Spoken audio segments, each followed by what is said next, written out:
You're listening to the We Are Libertarians Podcast Network. Find all of our shows at wearelibertarians.com.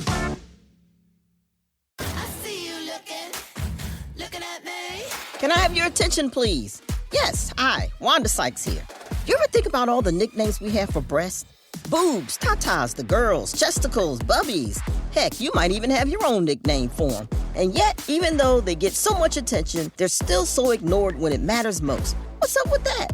Well, on February 9th, tune in to see why I'm talking so much about breasts and visit yourattentionplease.com to learn more.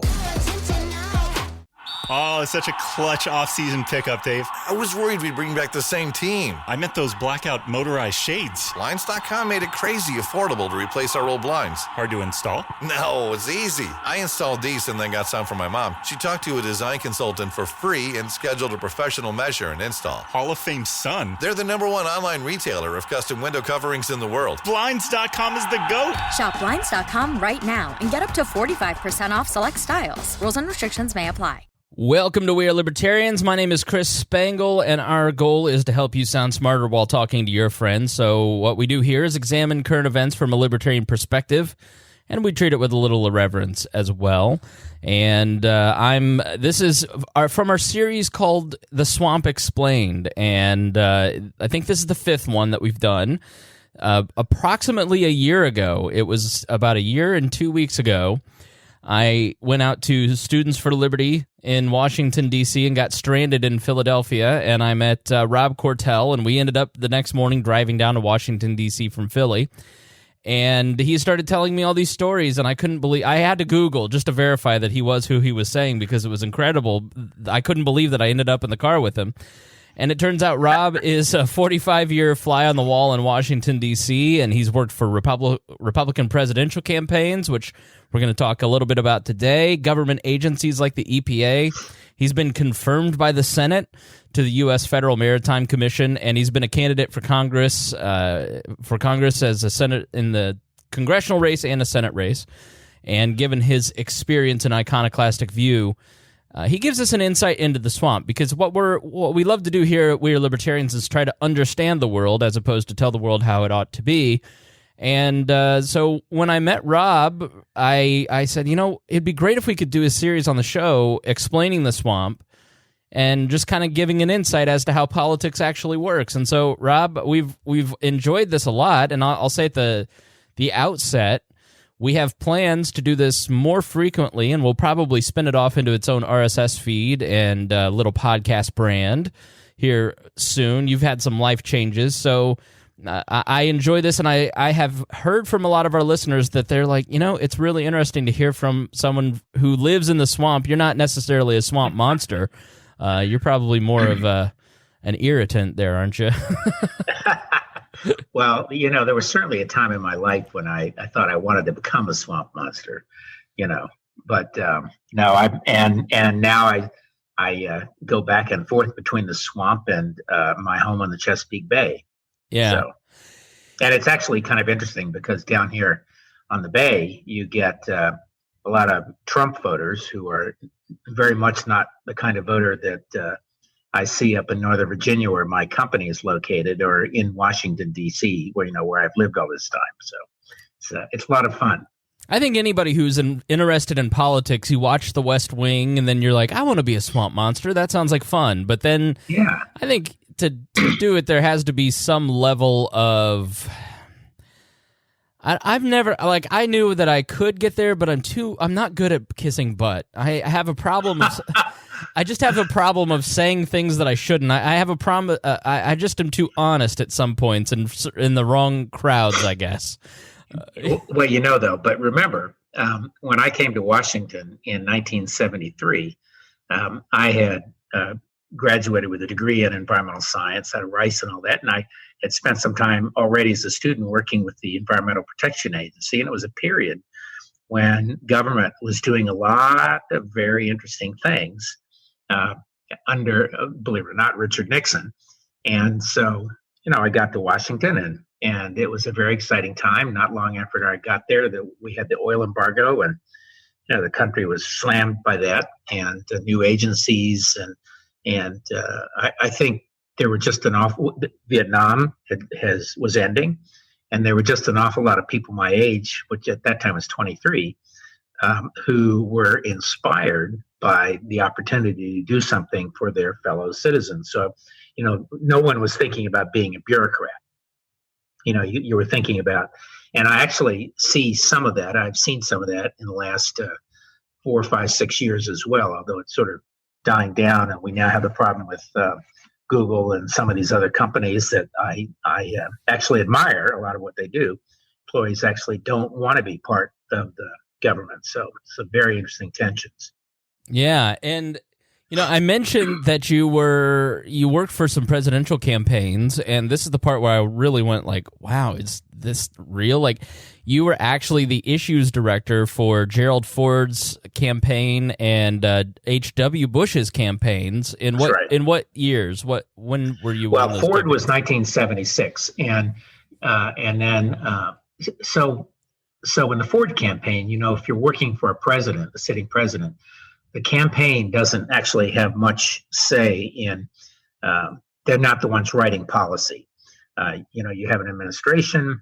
The White House had already a record. You sort of have to explain and repackage. And so in that one, I was 26 years old, at 25 going on 26.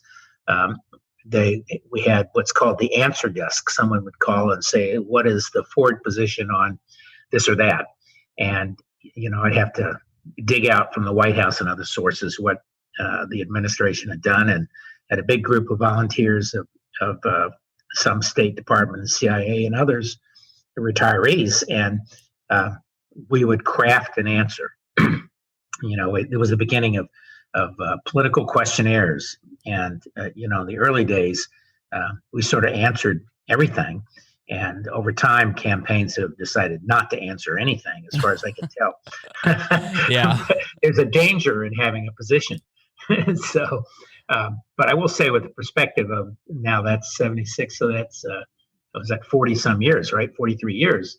A lot of things never change. But so in that one, the job really was to sort of figure out what the position was and package it in a way that was politically palatable.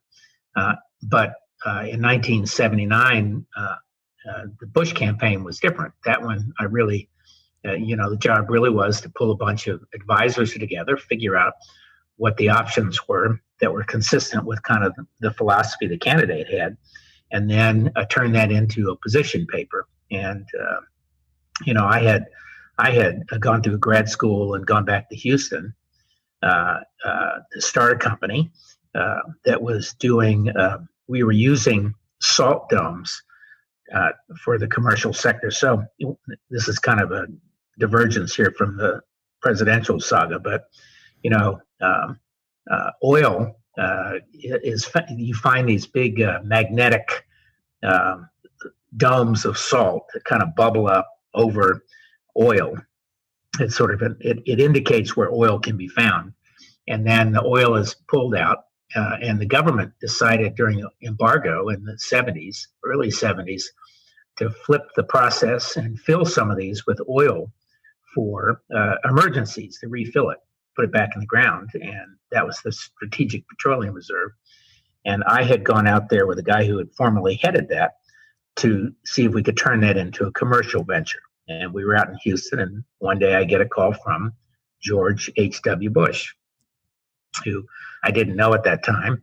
I had worked for his Senate race as a student volunteer at Rice, but he had heard about my work with the Ford campaign from several advisors to Ford who were now advisors to him.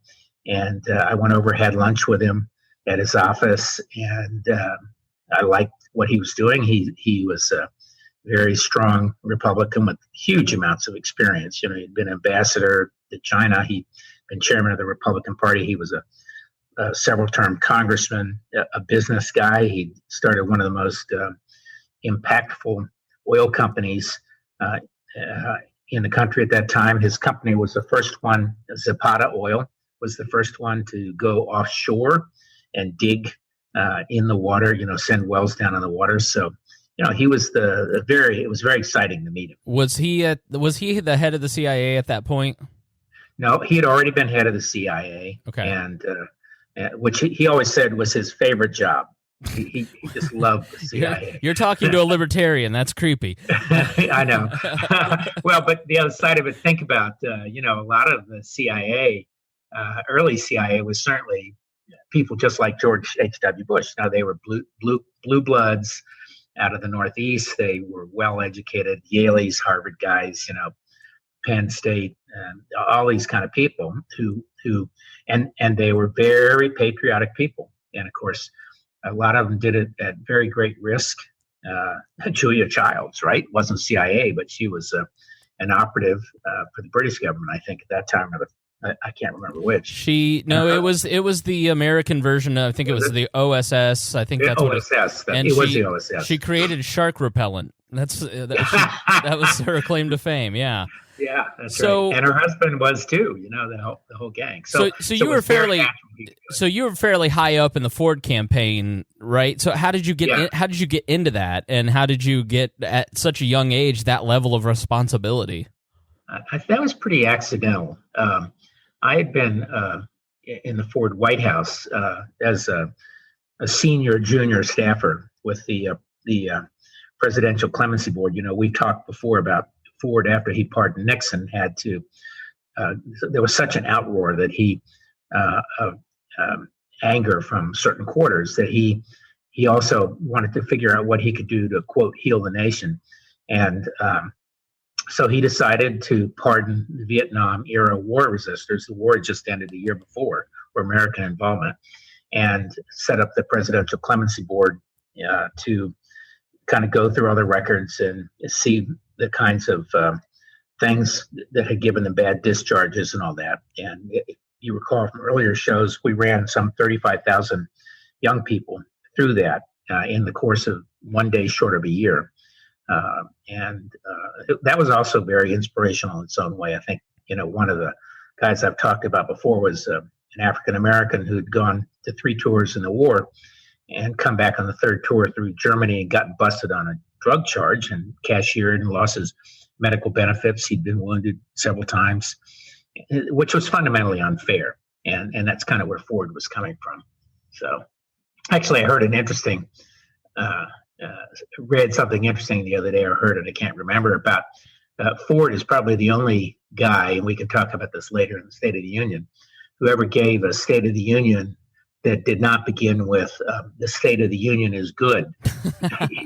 He said the State of the Union is not good, and it went on to tick off 10% inflation and unemployment and all of these things. And of course, he lost. He barely lost, but he did lose, despite having, I think, turned around a fair amount of that. But anyway, I was after the Clemency Board.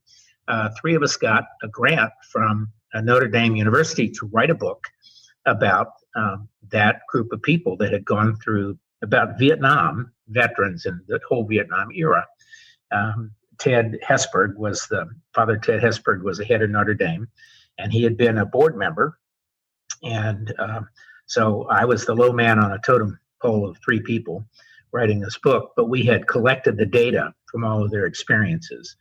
And the net of that was that, there were probably 100 million young people who were technically eligible by age during the course of the war to go to war, but 51% were immediately rejected because they were women, which would not happen today. And then a big chunk were rejected because they were college or in college or graduate school.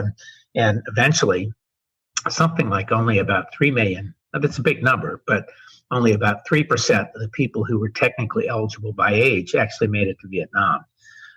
So it was, and the title of the book was Chance and Circumstance. And it's not in publication anymore, but you can find it on Amazon. And it talked about a lot of those very things, that whether you ended up being drafted or sent to the war or not was totally a chance or circumstance. So anyway, so at some point I decided to start volunteering for the campaign, which was not far from my office. And one day I made an offer and I took it. And that offer was to run that operation. I'd gone over to help them write policy positions and all those things. So it was a natural. So what was Gerald Ford like as a person? I mean, I imagine you spent a lot of time around him. Didn't spend a lot of time with him per se, because he was, the campaign's a totally different entity, and the clemency board was in a different office too. After a while, we started out right at the White House, but he was a very affable, natural kind of person. And until the Bushes were there, it was said that the guy that the Secret Service, who was around him all day long and all night long, liked him better than anybody they'd been around. And they have all liked the Bushes, who were very affable and easygoing too, particularly W. But he was athletic. Of course, I would just remember his stumbling down the airplane steps, and despite the fact that he probably was the most athletic president we've had in quite a long time, he was portrayed as this physical kind of buffoon. Chevy Chase and Saturday Night Live had just begun, and Chevy Chase That's right. Yeah, he falling into the Christmas tree. Yeah, that's right. But he was a there were some great shows. But you know what? It didn't bother him. He was the kind of person who kind of understood the game, and he had a long record in the Congress. So it was for him. He knew what the game was. So you then get this call from George H.W. Bush in 78, 79, and then you meet with him, and what's that first meeting like? It was just two people sitting down.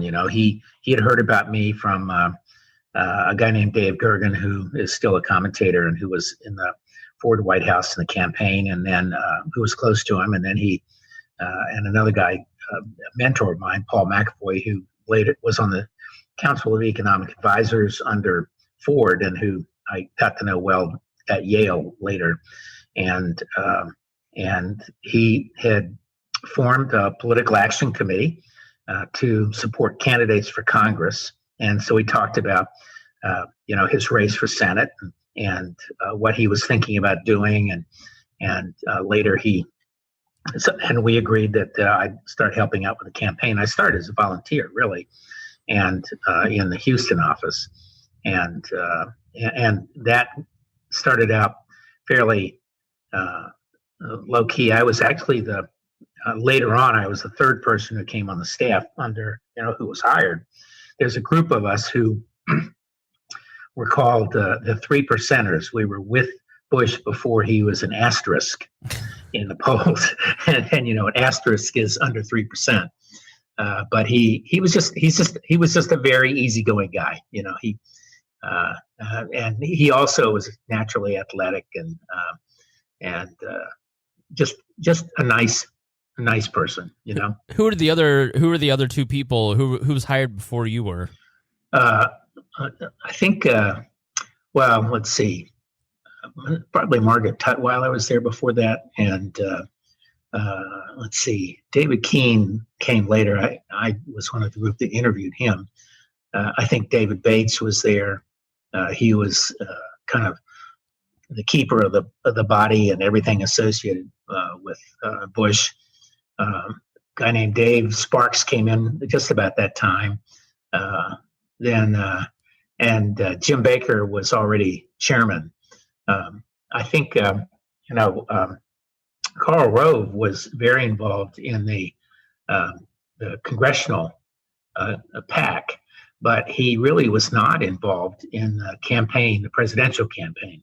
And I think there was a little bit of bad blood between some of the staff people at that point, and not with the president, not with Bush or Karl, but I think Karl just decided he didn't want to do the presidential campaign. So Bush had run for Congress, and Karl Rove worked on that campaign. I don't know if he worked on the congressional campaigns. Karl was probably just out of the RNC. He, if I recall, he was running the Young Republican operation, but he was very involved with Bush, with the congressional PAC, the political action committee that Bush set up to fund 1978 campaigns. Got it. So he started a PAC to basically. It's sort of like what Nixon did in '66. What Nixon did in Well, 60, they all do it. All these candidates do it. right. So he went around the country in '66 helping congressional campaigns. That's right. And so they owed him a favor in '68, and that's how he kind of. I just read James Buchanan's books on Nixon, which were fascinating reads. I really didn't know Nixon was that Buchanan was that close to Nixon. So it sounds like you were his Buchanan. You were H.W.'s Buchanan. Probably not. Not quite. But No. so was W around any? Were you around him at all through? Well, that so campaign? the way that evolved was that,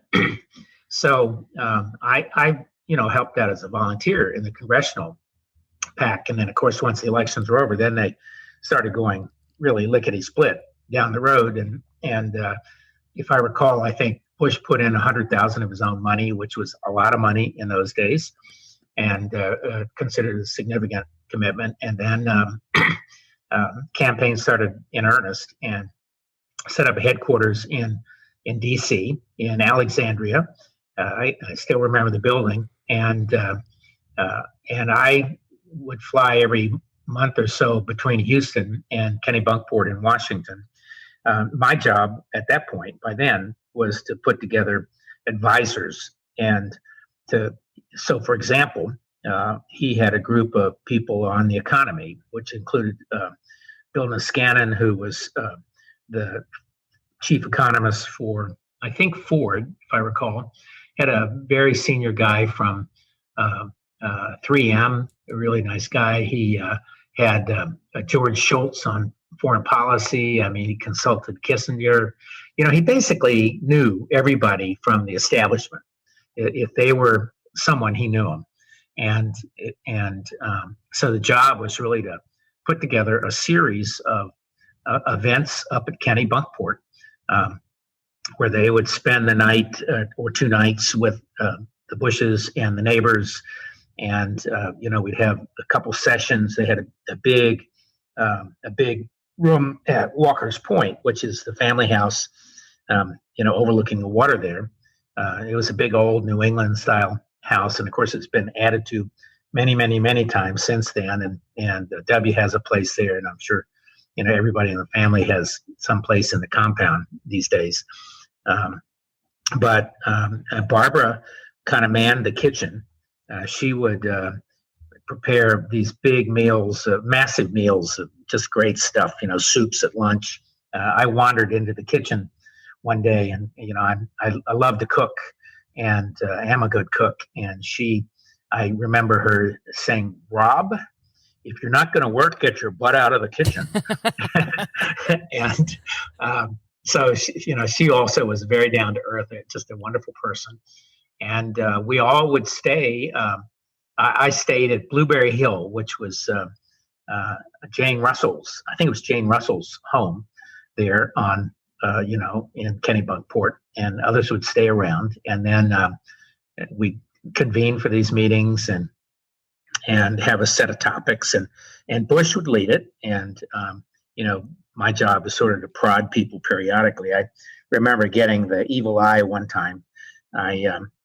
We had someone advising on energy who made the point, which was incorrect, that we talked about the Strategic Petroleum Reserve, which I had mentioned earlier.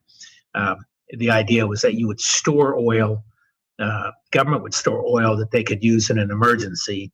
And one of the decisions, this guy said, well, that's so screwed up. The pumps can only put it in. They don't have a way to take it out, which sounds like one of those typical government bureaucratic things. Sounds so, yeah. But in fact, it was wrong. They had designed it in a sort of typical government way to be a pump that if you had to take it out, you flipped it over and pumped it out rather than, so cost saving measure. And I just remember saying that. And boy, did I get the evil eye. You're not. I think I was probably 29 then. And you're not supposed to contradict the great gurus. Yeah, right. Especially when you're trying to get their favor. I imagine. That's right. When you're trying to get their favor. Yeah, that was the job. So, I think most of us have no idea how like a meeting like that would go, how that is conducted at such a high level. Is the meeting a schmooze meeting where he's trying to get them to endorse him, or is this like a legitimate fact finding mission where you're taking the notes and then putting it into a policy paper? Like, what was the goal of the meeting, and then how did it kind of operate, those sorts of preliminary meetings?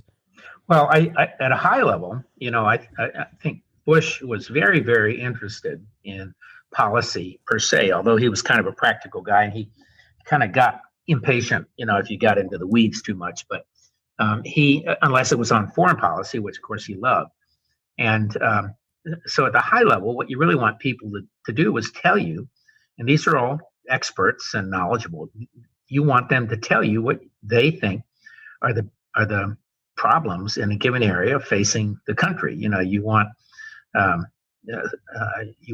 someone to say, I think that a Paul Volcker, for example, you want him to say that inflation is the worst thing going on right now, and unless we do X, Y, and Z, we can't contain it. And somebody else will say, well, I think we need a tax cut, and someone else will say we can't afford a tax cut because the budget, the deficit is so big, and of course the deficit then was nothing compared to what it is now, and including as part of the GDP.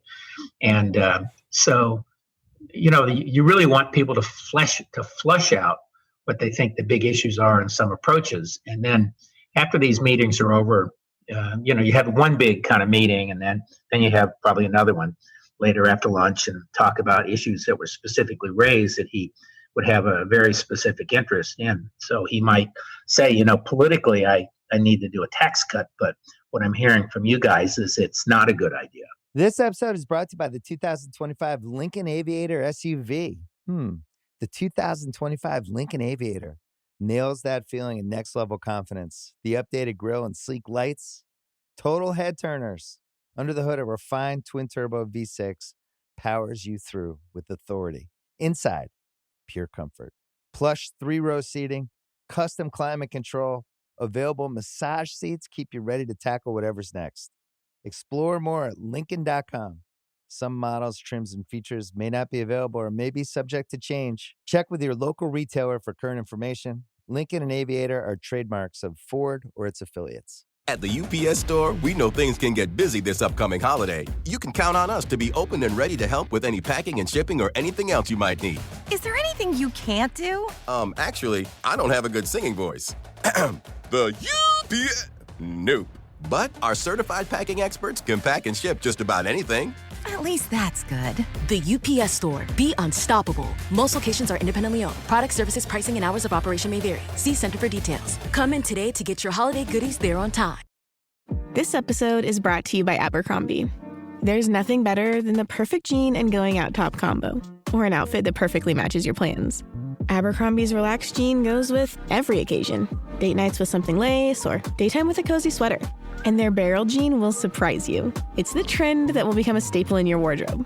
Abercrombie denim comes in tons of rises, fits, and washes. Find your perfect pair online or in store. Because it expands the deficit. And that's where you also get the divergence between the strains of, within the party and the economy and economic profession and everything else. And then the staff, and I was the staff on those, had to go away. And I worked with McAvoy and Gergen and a couple others. And my job was to go out and gather all the facts and write the papers and talk to these guys offline later. And of course, it was all telephone conversation, because we did not have internet and email and all those kinds of things. I kept meticulous logs of the conversations. Some days I'd talk to 50 people or more. Wow. To try to get something answered. And then some of this would feed into speeches, and a lot of the speechifying was built around, building the image of a knowledgeable candidate. So, we had a speech up, I still remember, up at the Economic Club in Detroit. And I remember driving into that in really a blinding snowstorm. I had no idea that the snowstorm was going to happen, so I was totally unprepared.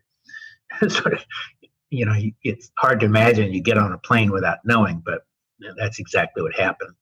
And then, so he would do his economic platform there, and we had to basically come up with a tax cut. It was decided we had to have a tax cut, and actually, that was interesting. Did he look at you and say, "Read my lips, I want a tax cut"?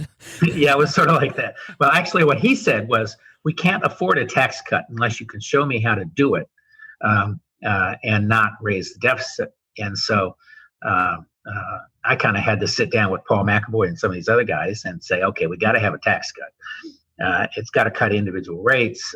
Got to do something for business, but we also need to have a feedback loop, that if we cut taxes X, it's not just straight off the top. It actually creates an increase in income for the country as well. So, and economic activity. So that, there's always a little push and pull in these kinds of things. And he absolutely would not do it unless we could prove to him that it would have a net economic benefit as well as political benefit. Which really is, when you look at what cost him that 92 election, it was the read my lips thing, no new taxes. But then, he's presented by the Democrats this option of, what was it, for every, one cut we get to spend, or what was the formula, but it eventually led. Something like, yeah, that's right. I think that was the 1-to-1 at that point. That may have been at that point. But it really led to, we talk about the surpluses that Clinton had, but it was really Bush that helped achieve that, but it cost him his political career. Well, it did. And, Reagan also had tax increases as well that people don't recall. I would say on the Clinton, what ultimately led to the surpluses, the very large surpluses, was that on the one hand, Republicans, he wanted to increase spending, and Republicans wanted to have a tax cut and decrease spending. So ultimately, you have this convergence of he couldn't get the one and they couldn't get the other. So he was forced to have. They both had an increase in taxes and a cut in spending. That the Republicans wanted on the other side. So that story, I didn't know that story. It's all really fascinating because I knew what you did, but I didn't know how you did it. Yeah. And so it leads me to two questions that are kind of related to our modern times. So the first is, when you look at the 2016 campaign, obviously you see that type of preparation in Hillary Clinton's campaign, but when you look at Gary Johnson or Donald Trump, like I imagine having that experience working for George H.W. Bush, knowing the man that he was, and then also how he operated and how seriously he took all this, you have to be watching some of this Russia stuff with Stone and Papadopoulos and like his core of advisors going, wow. And then, on the flip side, libertarians, this is my main criticism of Gary Johnson in 2016, is that where's the strategy? Where's the policies? Where's the preparation that goes into this? Because I've read historical books, like Donald Regan's book and some of these other books that kind of talk about these planning meetings when you're going into campaigns, and you just didn't see that. I mean, you had to be sitting there pulling your hair out in 2016 going, is anybody going to prepare to be president who's on the right?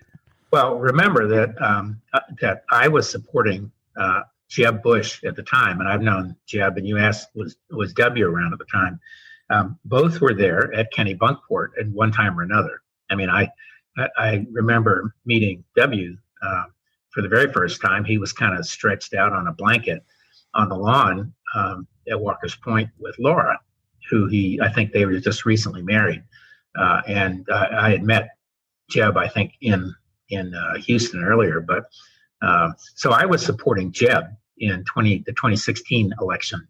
And he from the get-go formed issue groups. He had a very talented issue director who had the kind of job I had, however many million years before. And so, I was involved with transportation and a couple other groups. And he was very serious, every bit as serious as his father had been. and Debbie had that too. I was involved with those. But these things do get. They also it is always a tension between politics and policy in campaigns. So, and you're right. I don't think there was any thinking at all in the Trump campaign. Yeah, I think he was an accidental president in so many ways, and he probably didn't expect to be president. But so, for example, the Jones Act as an example. So which we've talked about, which is the law that requires you to use U.S. built, bought, manned, owned, operated ships. Well, if people want to know more about it, they can go watch your presentation. Like earlier. You texted me. Right. I tweeted it out, but if you go look up the Jones Act on the Cato Institute, you can watch a video of Rob laying the smackdown on the Jones Act. And they're publishing a book now too. Oh, cool. Yeah, but so I remember in the Ford, I think it was the Bush campaign, Jim Baker one day said, "Rob, what is the Jones Act? What position should we take?" It's that kind of stuff. And the labor unions, the maritime labor unions, only one union would endorse Republicans. I think it was the masters, mates, and pilots, and so it's the officers basically, I went back and researched it, and it was this law, and it sort of sounded like, who knew? And I have no idea what I recommended. I do know that when W was running, I remember being at a fundraiser with him and with Karl Rove, who was working for him, and W said, "Well, so what are you doing?" And his father had nicknamed me Quartz for my last name, and so what are you doing, Quartz? And I said, well, I'm working with this Jones Act Reform Coalition to try to get rid of the Jones Act. And he turns to Carl and says, what's that? And Carl says, American bottoms. And he says, oh, I hate that law, because he was an oil guy.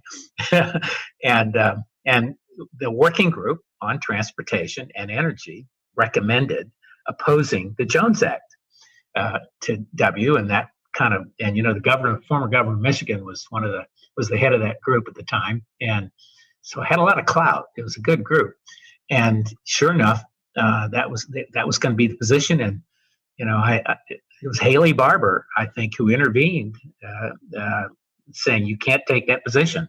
You'll lose whatever the hell, Louisiana. I don't know, but anyway, so it was kind of funny, and no surprise, and it's one of these things that Trump should be opposed to, but because it sounds like it's American jobs. Well, yeah, but right. And so if you want to know more about the Jones Act, you can just search Swamp in the RSS feed, and you'll see our past episodes. But that's an example of the way politics, and policy collide. Yeah, and that's another point is, do you see the libertarian or even Trump conservative, I don't know what they are, do you see the critique that there's some groupthink in that when you have a George H.W. Bush putting together, he's giving you the list of people that you ought to call, and it's the guy who worked for Kissinger, so of course you're always going to kind of have these same strains of policy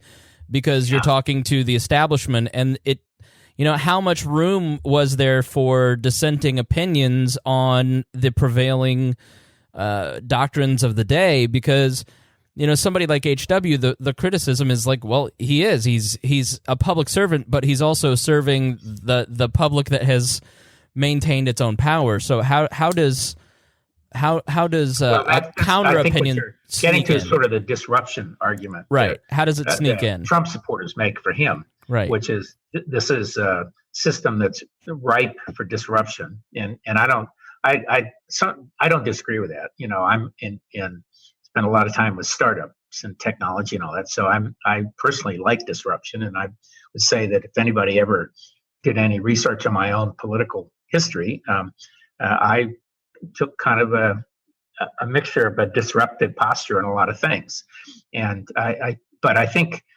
by the same token, politics is a conservative business, and people who are expert, this, that you're trying to both optimize for risk and reward. And so you don't get any payback for losing, in foreign policy or the economy or anything else. And honestly, I just think a lot of politicians stay in office because they don't take a risk. Honestly, your reward is you get reelected by not taking a risk. And I think about my own congressional opponent, many years ago, who was just lost the election in Florida to the former governor, and he'd been in politics for 40 some years. I mean, he'd been in 6 or 7 years by the time I ran against him. So, and I can't think of anything he did ever risky. Well, that was part of the problem. Is Bill Nelson was no risk taker whatsoever. You could probably elaborate on this more. And that was the rap, that he'd been there for a long time, but he'd never stuck his neck out. And so what did you really have to show? And so you've got somebody like Rick Scott who can pump in a lot of money and make that point. And there is a weird thing in elections where it's like, I'm going to get things done. And then the incentive once you get in office is not to get anything done. Well, that's right. Well, and Bill is not a lot different than most politicians, to be honest. You just don't. Risk is not how you get reelected. Yeah. And if you're willing to take it on, sometimes there's a big payback. So Bush, it's a good question. Would he or did he ever step outside? I probably can't name any times that he took a really risky position on a lot of these things. But on the other hand, it required a lot of gumption to actually prosecute a war in the Gulf. Remember when that was probably not an easy decision to send American troops, no matter how well equipped or no matter how likely the outcome, to the Gulf and do a war.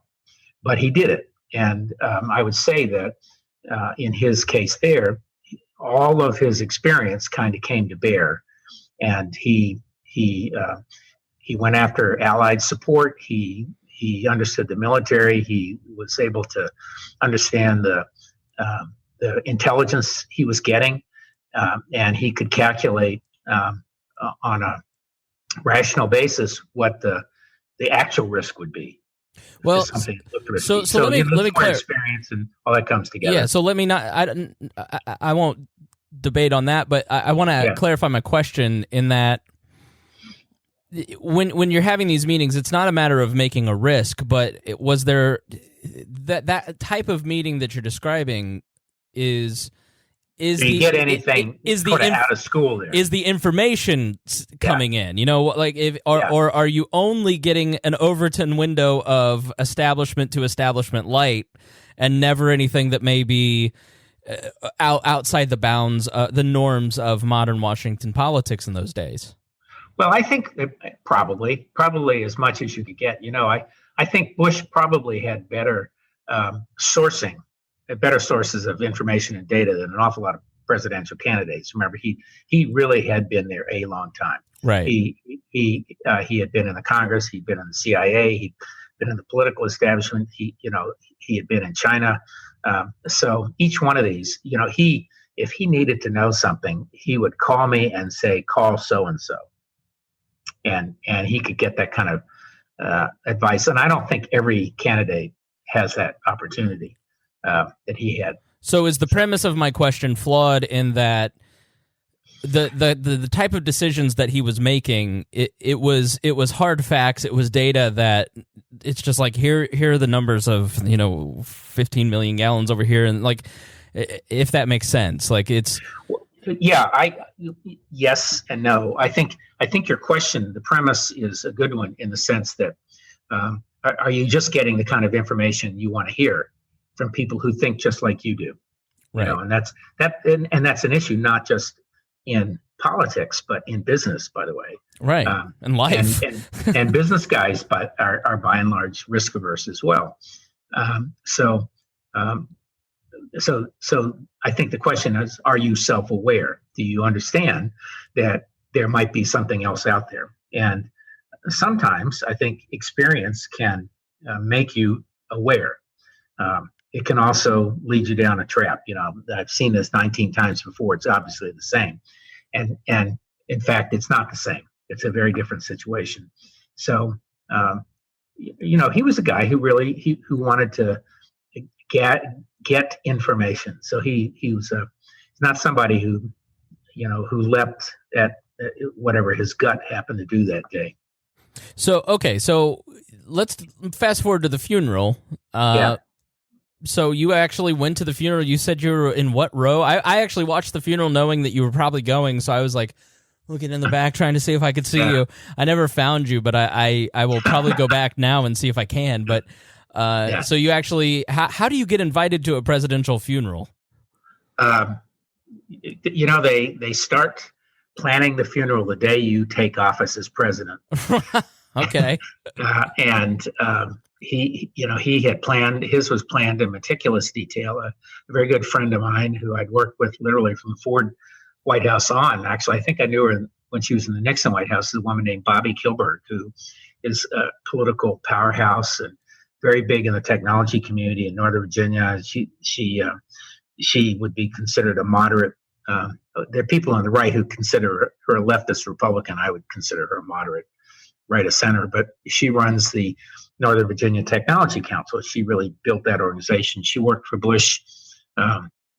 She was an advisor during the campaign. She worked for when he became vice president. She did outreach for him. She's a very sophisticated attorney, that Bobby was in charge of the funeral. Now, she was close to the family. She was in Kennebunk all the time. And they just had it planned down to the infinite detail, including who would be invited. And, it was very interesting.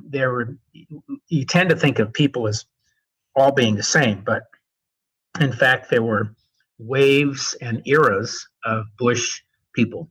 So I had worked as a volunteer for his Senate race when I was a student.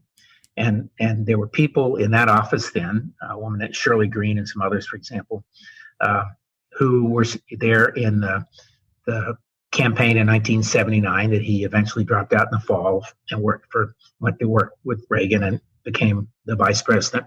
Then there was a vice presidential staff, which was very different than, for the most part, than the campaign staff. And then there was the presidential staff, and there was carryover, but that was somewhat different. And then, and there were people he knew from the CIA and people from China and people from all of his previous walks of life. And you're on lists, and the question is, can they find you? And so, I got an invitation via email within hours of his death. And then I had an invitation to go out to see the plane, to see the arrival of the plane and the body, and out at Andrews. So that was, we had to leave on, I think that was Monday. I had to leave the house like at 6 a.m. to get up to a local hotel here, where Omni Shoreham, I think, where they had buses for those of us who were invited to do that. And the buses, we waited around a couple hours, and then the buses drove all the way out to Andrews Air Force Base, which was probably 45-minute drive, and go through all the checkpoints. And then there were 3 buses. And then we get to the receiving site, and you were standing at the airport, this military airport, for another hour and a half in cold weather. And then a bus arrived from the CIA with a bunch of people who had worked with him, and then one other bus from some other operation. And, the plane arrived finally and came up, and it was very, very impressive. The plane kind of did a flyover and a loop and then landed right in front of all of us. And they had the military band and welcome committee, and the family got off. W got off, and Jeb and Marvin and Doro and all the rest, and Neil and all the family, and then everybody kind of gathered in another group, and then eventually the rear of the plane opened and they brought out the casket and the music played. I have video of that. It was both somber and impressive. And then, everybody loaded in cars. This probably took an hour or so. And then as they started loading in the cars, W came by, and Laura and the family walked up to those of us who were there who'd been part of the staff, and he just said, "Thank you very much for coming out." And he was very, I think he was very emotional at that point. And then they all took off, and frankly, the crowd was emotional. And then we eventually hopped in the buses and drove back, and it took all day long to do this.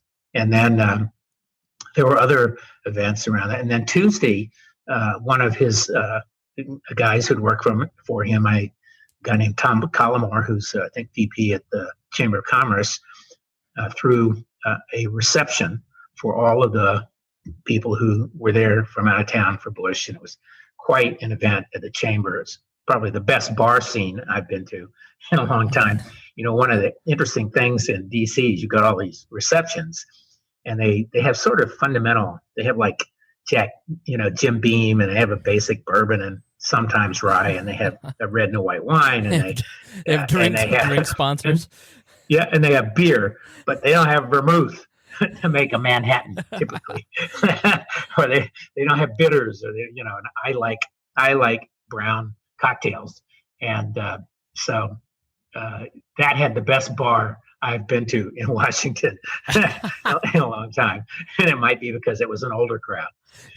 And that was really wonderful. They had passed out little electric candles, and I have mine, for everybody at stroke of a certain hour to turn the candle on. All around the country, people were doing this, and they were filming. So that was really nice for a moment of silence. And then, but that was like Old Home Week. I will say there was so many people I had not seen in so long, and everybody felt the same. And it was both kind of, it was the sadness was kind of way off in the background. And people were really glad to see each other, and they exchanged war stories and whatever happened to so-and-so, blah, blah, blah. And then the next day was a funeral, and kind of a repeat of getting up early and getting to the bus and hurry up and wait. And then it was a much bigger group of us, and there were sections in the cathedral, the National Cathedral, which is, if you've never been to it or ever been to it, is magnificent. And I have been. It's truly amazing. It's stunning. Yeah, and it took I think 75 or 80 years to finally finish, but it was divided into sections, and we were, those of us from the early days, were pretty close up to the front there, on the main aisle. I was about 8 rows back from the front, but I could see when Obama and Jimmy and Rosalind Carter and all walked in, and Trump and everybody greeting each other. And every time I turn around, I'd see somebody I hadn't seen in 10 or 20 or 30 or sometimes 40 years from the early days. And then it's kind of, I really chuckled, several of us did, to the left under the eaves. There are 2 big main sections down the main floor of the cathedral, and then you have the columns, and then kind of under the sides there's a bunch of other places, and they had put the whole Congress over under one of the eaves. I noticed that, and so that's one of the questions, not to be indelicate, but I read Our Town by the New York Times writer, and it opens with Tim Russert's funeral and talks about how the state funeral and kind of, and I wonder if something like that, are you like, you're in row 8 and then you just know someone in row 10's like, I can't believe he's in row, like, is it I'm sure. Is it and so I saw like my congressman sitting under the like way in the back. I was like, I got to get a better congressman. Well, actually we saw a friendly Barbara Comstock, who I'm friends with, and had just lost her race in the sweep, and Barbara was walking by, and several of us invited her to sit with us, which she did. But the sections were, it was sectioned off. I mean, so I was on I was in the outside of the row. There were about 8 seats, I think, 8 or 9, and I had invited. I was allowed to bring one person, and my wife was at a board meeting out of town. Otherwise, she'd have gone. And I had an email from another young guy at the time, was a guy named John Osborne, who was a great friend, but he was a student when he went to work for me in the campaign in 1979, I think. And he had just sent me an email saying, "How do I get a seat?" You asked. And man, I should have been. I should have been turns quicker. out I have a seat.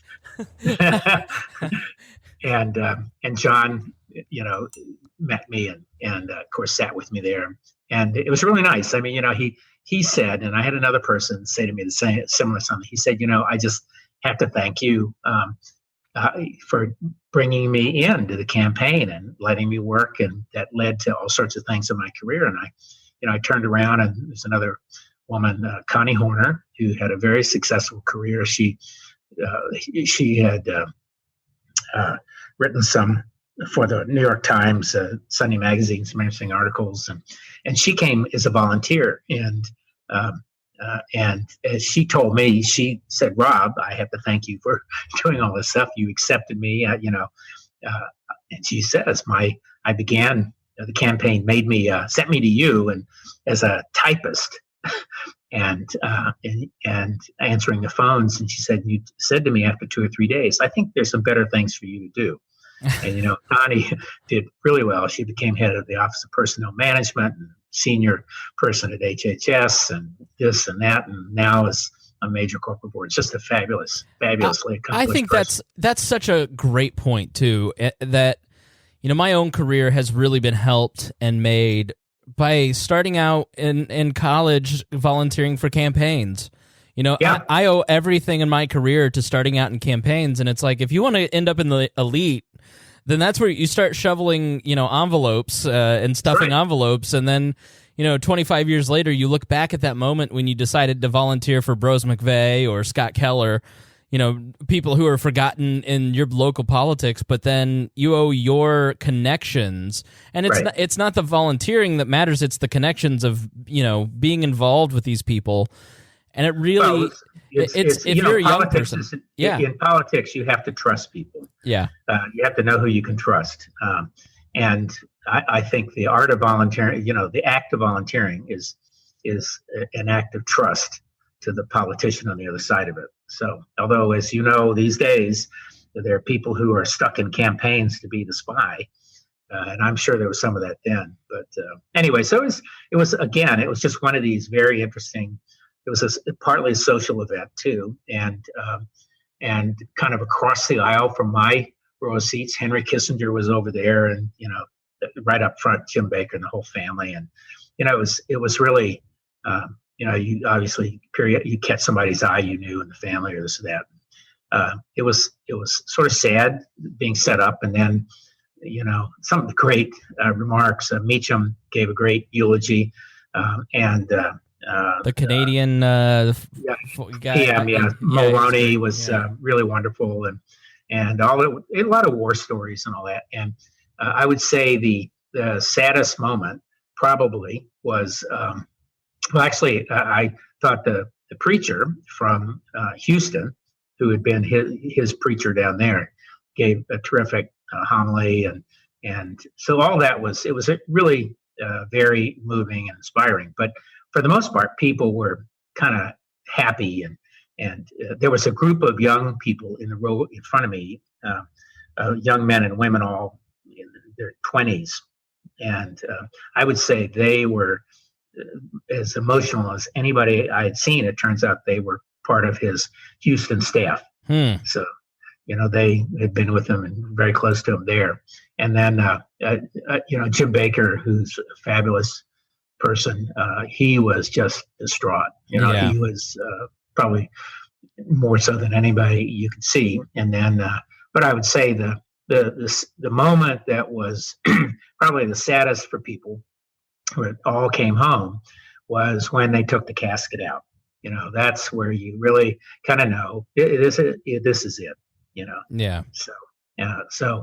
But it was a great moment and real celebration. And of course, he represents, as you sort of alluded, a kind of politician and a person who you don't see a lot of these days. I felt this way about the McCain funeral, where McCain's funeral, I mean, the juxtaposition between the two just shows you the difference in the character of the men, where McCain's funeral is just kind of gross because he made it all about the times that people will not remember in 30 years, where, Bush's funeral was really about, you could tell the family said no Trump bashing, and it was all about H.W. the man.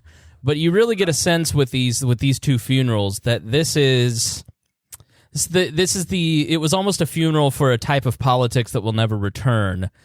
And, with McCain's funeral, it's like you have, Biden giving the speech, and it's like the frenemies, that era left.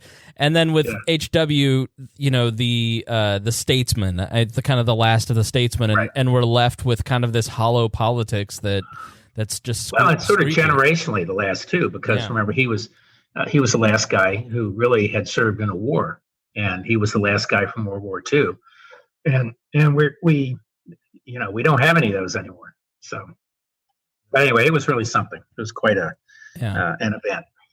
Well, we talked ourselves right into an hour, so we'll have to talk a little bit about. I mean, do you have any thoughts? I mean, we got a couple minutes here.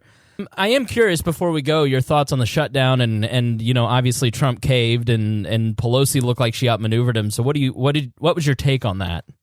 Yeah, that's I think that's a really good question, and of course the shutdown was, first of all, we all know it's the longest in history. It probably cost about $11 billion, and in a multi-trillion-dollar budget, that's not a lot of money, but it had an impact, and it certainly cost more than the $5.6 billion. I think you're also correct that Trump caved. I will say the person who did the most for themselves in this is probably Nancy Pelosi. She went in. Trump immediately, if you remember the White House meeting, accused her of, or tried to diss her by saying she really wasn't secure in her power yet. She hadn't won the speakership, and she chided him by saying, "Don't characterize my strength, Mr. President." And it should have been a little bit of a warning to him. I think there are a couple things that came out of it. One is there was a strengthening of the Congress as a separate and equal branch of government. And I think if you're a Republican or a Libertarian, you think the Congress is an equal branch of government is a good thing. And so I think she settled that a bit. I think the other thing, and I would say she had a lot of spine. I thought her maneuver on the State of the Union was brilliant. I thought it was game-changing. And this is where you talk risk. In what way was it game changing? Well, I think first of all, I hadn't even thought about it myself. And I was watching, I was trying to figure out where it was going to land, and the fact that she said, "Okay, you can't come. You've changed the landscape. I'm going to change it too." So it really did change the dynamic. He thought he could bull his way around it. Remember, he said, "Well, I'm going to come anyway," and of course. It turns out you can't. You have to be formally invited. And McConnell was not going to get caught giving him. He wanted no part of it. No. The other thing that I think came out of it is, people by and large don't give a crap about federal workers and their pain. They basically think they're lazy and shiftless and everything else. Even if they know someone, if they know a guy, well, he's a federal worker. And I think at the beginning of the shutdown, that was the attitude. But as things started to break down, and they did start to break down, FAA, the airports and flying, that all began to break down with the TSA, and the inspections. The Food and Drug Administration had to stop doing inspections. The SEC had stopped. The SEC, business guys who bitch and moan about regulation, they still know they got to go through it. So they couldn't get anything done. They might not like it, but it's a process. The people getting permits out of EPA, who actually been getting them more easily, all of a sudden couldn't get any. So I think people, by the end of it, were starting to realize that these people actually do a job that is embedded in our society. The other thing, of course, is they talked a lot about the 800,000, but here in Northern Virginia, there are millions of people whose jobs are primarily and secondarily dependent on these guys and women coming home and doing their job. And, one thing everybody thinks is a federal worker is overpaid. Well, there are an awful lot of federal workers who make $22,000 a year and on average under 40 or thereabouts. And, that's not a lot of money to live in those kind of circumstances. So we know that probably over half, if not 55 or 60% of all Americans live paycheck to paycheck. So you could start to feel the impact in grocery stores and like the Smithsonian shuts down. Well, those cafeterias are run by private companies, and the people who run them are private employees, and they all lost their jobs, and they're not going to make that money up. Federal employees will, if they were required to work without pay, they'll get their money back. So some $8 billion, I think they calculated, of the $11 billion cost will come back to the economy, but some of it's lost. The ironic thing is that they shut it down over a $5.7 billion wall, and $5.7 billion was lost.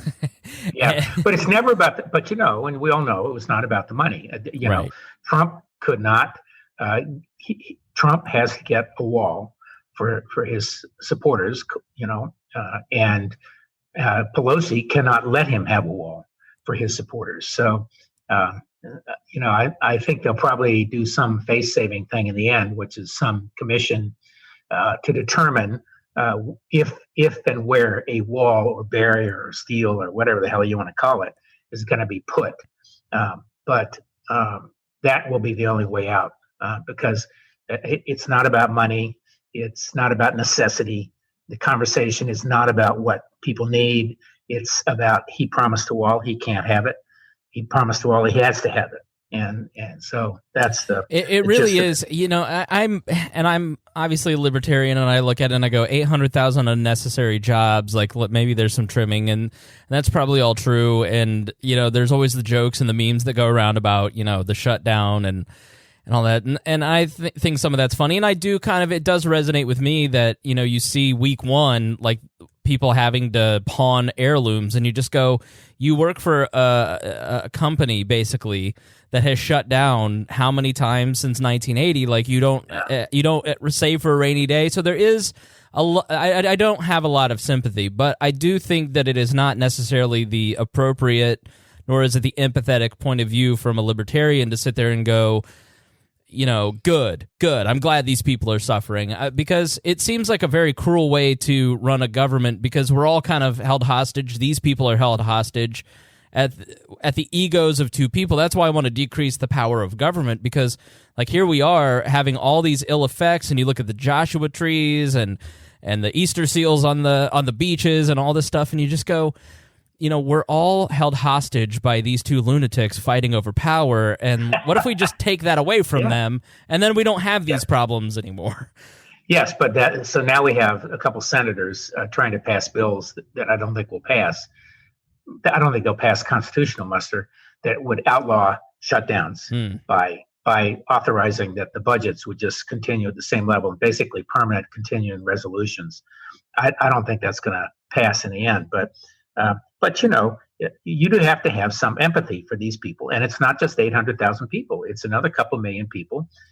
They're contractors who work for the government. And some of them, I have a company that has government contracts. And fortunately, ours were funded already. And in other parts of the government, we got by. But think about the fact that the bulk of the people who were laid off were associated with security, national homeland security. They were TSA. They were the customs agents, the Secret Service protecting the president and his family were not getting paid. So that's the other irony of this.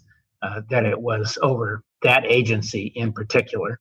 And then State Department functions didn't get done. Of course, the State Department's not functioning anyway, as far as we can tell, since half of the ambassadors aren't appointed, so we have no one to talk to.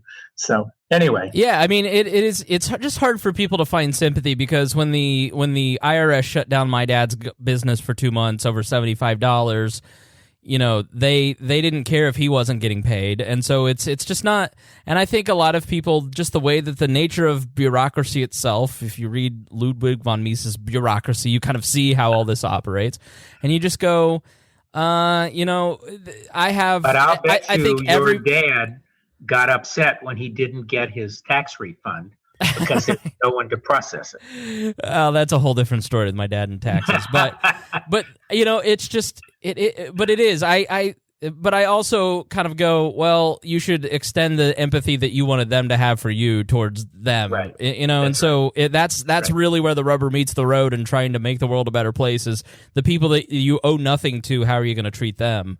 That's right. But I do totally understand the lack of empathy and also the outrage of people who are working and not getting paid. It's like, I wouldn't go to work if I weren't getting my paycheck. Yeah. So I don't blame LaGuardia. Yeah, no, it's so I think a couple things came out, but I'd say it was a major miscalculation on his part, on Trump's part, and in this big game, Pelosi did win that one. And I will say, what I actually am more worried about in the long run is whether or not this discredits his approach more so than it is already discredited with the Chinese and the Iranians and everyone else he's negotiating with, and taking this kind of hard line, I'll never budge kind of stance. So that that's what I worry about. There hasn't been a time where he hasn't folded. There just isn't. For the great deal maker has folded every single time. And so when you hear North Korea saying this week, yeah, but we're still making nukes, you go, yeah, no kidding. Like, yeah, right. Yeah, well, but he doesn't believe it just because his intelligence chief said that. He's insane, yeah. Anyway. You just look at this and you go, I know the Democrats are going to screw this up somehow, because that's what they do. But we'll have to talk 2020 and some of that other stuff later. But let's end on your guide to dining in D.C. You love going out to eat, and so what is your recommendation if you visit the nation's capital? Where should you go? Well, so I love good Mexican food, but there are two levels of Mexican food. There is the taco level, and there can be good and bad ones, and there's some great street food level Mexican and Tex-Mex in Washington. But fine Mexican dining is also a terrific experience, and there is a restaurant that opened 6 or 8 months ago in Washington, over near the center city, called Poca Madre, with this very, very good chef, Victor Albizu. And I would say that if you're interested in something very different, we had a terrific duck for the table that you sort of shred and had great makings of with soft tortillas and several other interesting dishes that went with it, and really, really terrific mezcal drinks. I love mezcal. What is mezcal? Mezcal and rye. Explain that to me. I'm unfamiliar. Well, tequila. I've heard of it. Yeah, right. So mezcal is kind of a lower. I think it's made with a different plant. Okay, but it's still in the same kind of family of the big cactus plants. Gotcha. And it's typically a little raw and a little smokier. And what I like about it is the smoky, and you can substitute it in some drinks for the tequila. And I've had mezcal Manhattans and all that. But I'll tell you, the food was great, service is great. It's not a huge restaurant. It's a beautiful restaurant. So I recommend to you Poca Madre. All right, very good. Well, final thoughts? Anything that people should be paying attention to between now and our next visit? It's been fascinating, and you and I can talk about it next time we get together about 2020. I think what's fascinating is watching people start to tout Larry Hogan, and he's on the Republican side, not just Kasich. And on the Democrat side, of course, you're starting to see a bunch of candidates. And I must say, I saw this young mayor, Buttigieg, as you told me his name is pronounced, who's the mayor of South Bend. I thought he's a Rhodes Scholar, very, a little canned, but boy, he not only had a good rationale for his running, but he actually could talk about what we should do in Afghanistan, which, let me just say, the clay feet for most presidential candidates are that they don't know anything about foreign policy. So, and then I have another good friend who's in politics who thinks Kamala Harris is going to be the winner, and I don't. So I think her positions are wholly scary, and I think I think there are a lot of scary positions out there. So I think she's. So we can talk about this. Yeah, we should not get into it because we have lots of thoughts, but we'll shoot for next week. Fun. So all right, great. Well, it was great talking to you. 2 weeks. And we'll reconvene, and maybe by that time we'll be in a different feed. So yeah, if you enjoy these conversations, I'll let you listeners know when you can go jump into that feed and send us any questions. Yeah, and please send questions. Editor at wearelibertarians.com, and we love Rob loves to take your questions. You can be like the press or whomever called on that phone when he worked for Gerald Ford and ask him questions, and then he can go get the answers and tell you what's up. So, all right, thanks, Rob. It was great talking to you. Thanks. All right,